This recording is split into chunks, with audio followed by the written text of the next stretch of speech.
Tahukah anda, cabaran terbesar untuk menguasai bahasa Jepun adalah keunikan sistem penulisannya. Kenapa? Antaranya kerana bahasa Jepun ada 3 jenis tulisan yang digunakan serentak pada masa yang sama, iaitu hiragana, katakana dan kanji.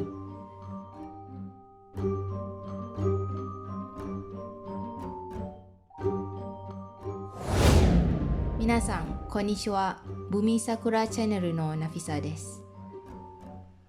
Hari ini kita akan belajar gambaran keseluruhan sistem penulisan bahasa Jepun. Okey, jom kita mula. Macam yang saya cakap tadi, tulisan Jepun ada 3 jenis, hiragana, katakana dan kanji.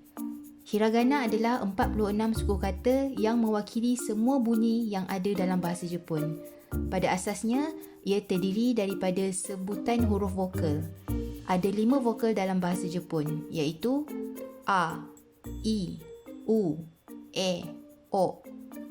Setiap huruf kecuali huruf ni akan bergabung dengan konsonan untuk membentuk bunyi satu suku kata. Ka, ki, ku, ke, ko, sa, shi, su, se, so dan seterusnya. Katakana pula adalah sama macam hiragana. Ada 46 suku kata yang sama, bunyi sebutan yang sama, cuma yang berbeza adalah bentuk tulisan. A, I, U, E, O. Ka, ki, ku, ke, ko.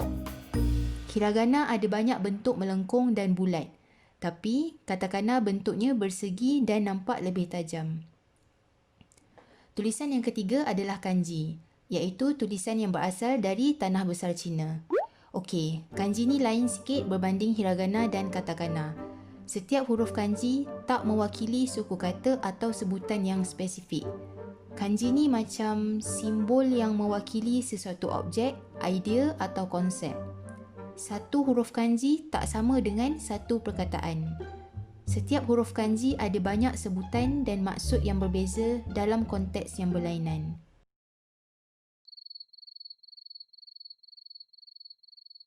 Belajar tulisan kanji ni agak mencabar sebab ada lebih 40,000 huruf kanji dalam bahasa Jepun.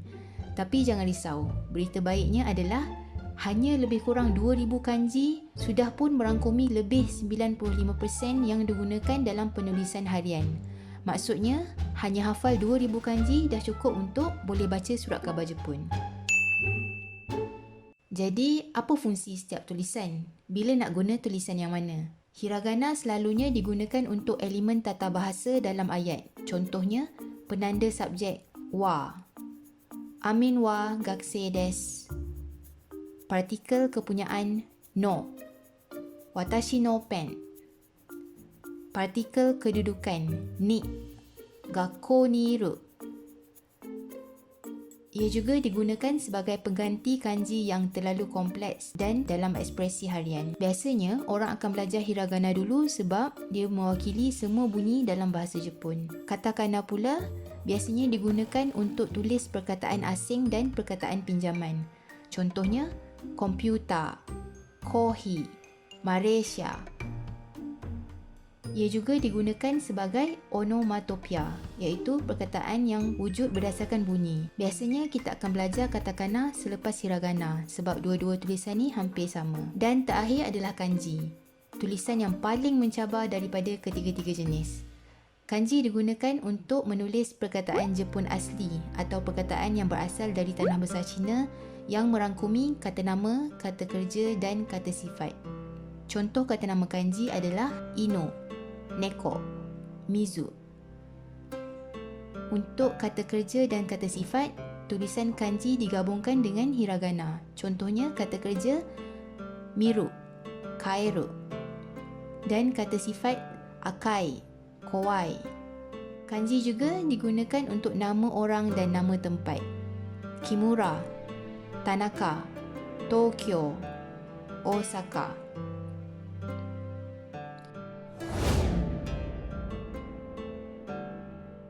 Berdasarkan satu kajian pada tahun 2000 terhadap keseluruhan penerbitan sebuah akhbar utama Jepun dalam tempoh 1 tahun, Kanji digunakan sebanyak 41%, hiragana 37% dan katakana 6%. Kalau dah ada hiragana dan katakana, kenapa nak guna kanji juga? Dalam penulisan bahasa Jepun tak ada jarak. Jadi kanji ni penting untuk membezakan perkataan yang berlainan dalam satu ayat. Jadi lebih mudah nak baca teks bahasa Jepun. Kanji juga berguna untuk membezakan perkataan homofon, iaitu beberapa perkataan yang ada sebutan yang sama tapi maksud dan ejaan berlainan. Untuk lebih faham, jom tengok beberapa contoh ayat. Neko wa sakana o tabete iru. Pada ayat ni, kita boleh nampak beberapa penggunaan kanji dan hiragana. Ada 3 kanji dalam ayat.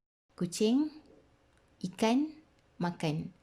Hiragana pula mewakili elemen tata bahasa seperti penanda subjek wa dan partikel objek o, akhiran kata kerja te dan kata kerja bantu iru.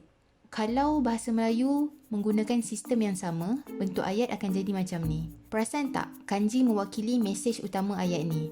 Kalau kita abaikan kanji, kita tak akan faham maksud ayat ni langsung. Apa sedang apa-apa. Tapi kalau kita abaikan hiragana, kita akan nampak kucing makan ikan. Walaupun tata bahasa salah, tapi kita boleh agak mesej apa yang nak disampaikan. Jom tengok contoh ayat lain yang guna beberapa katakana. Amin-san wa Malaysia kara kimashita. Pada ayat ni ada Amin dan Malaysia. Kedua-duanya adalah perkataan asing, jadi ditulis dalam tulisan katakana. Dan kata kerja datang ditulis dalam kanji. Dan yang lain adalah tata bahasa ditulis dalam hiragana.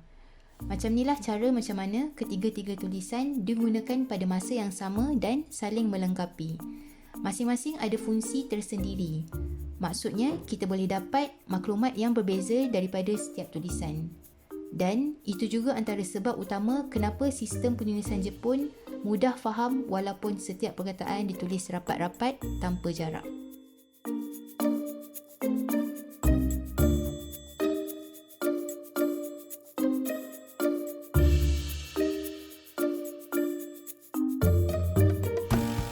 Okey, itu sahaja untuk hari ini. Harap perkongsian ini bermanfaat dan menaikkan lagi semangat untuk belajar bahasa Jepun. Sekarang kita dah nampak gambaran keseluruhan sistem tulisan Jepun. Langkah seterusnya, bolehlah mula untuk belajar tulisan hiragana. Mite kurete arigatou gozaimashita. Moshi nanika wakaranai koto ga atta ra, komento ran de kiite kudasai. Dan jangan lupa untuk subscribe, like dan share. Onegai shimasu. Ja, mata ne.